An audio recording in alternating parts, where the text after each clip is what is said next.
In the first half of the 20th century, many African Americans didn't have the same civil rights, the rights that we all have to be equal, as white people. A lot of white people looked down on black people, and they were unequal economically and politically. A movement started to change this, and its leader was Martin Luther King. The Negro still is not free. Martin Luther King was born in 1929 in Atlanta, Georgia.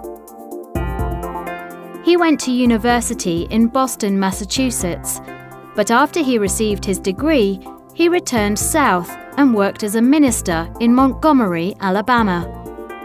It was there, in 1955, that he joined the civil rights movement. He was a great speaker and quickly became famous.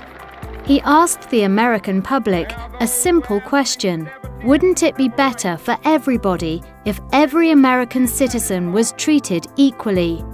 Didn't everybody deserve to be treated fairly? He traveled across the south of the USA fighting for equality. But it wasn't until he reached Washington that he achieved major change.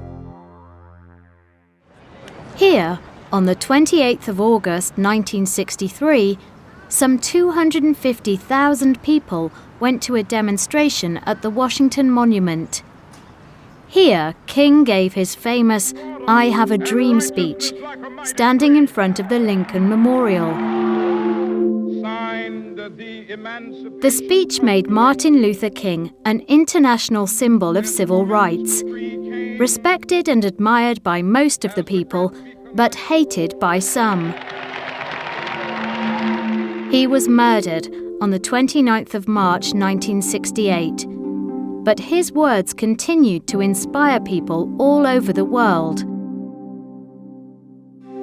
At the time, the apartheid regime ruled in South Africa. This system of racial discrimination meant that although white people were a smaller part of the population, they had all the power and almost all of the money. They lived in large, beautiful houses in rich suburbs.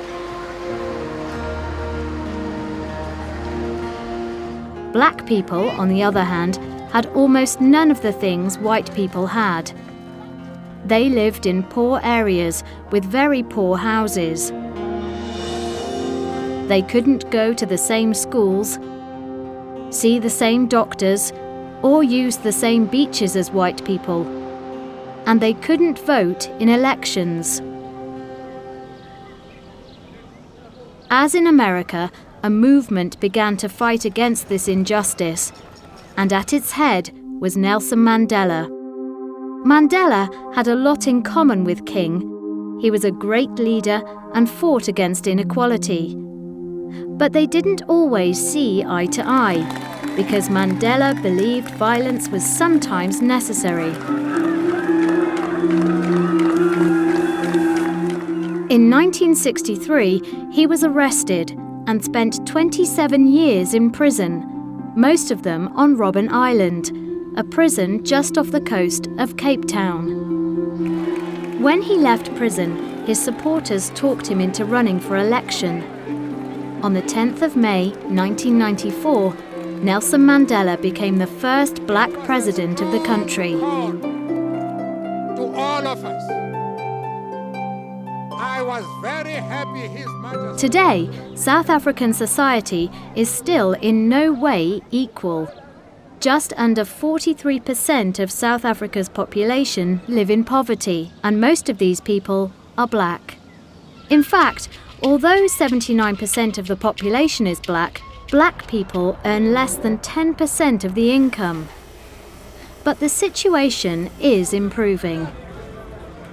It will take a long time to change this inequality, but Nelson Mandela's victory against apartheid was the first important step.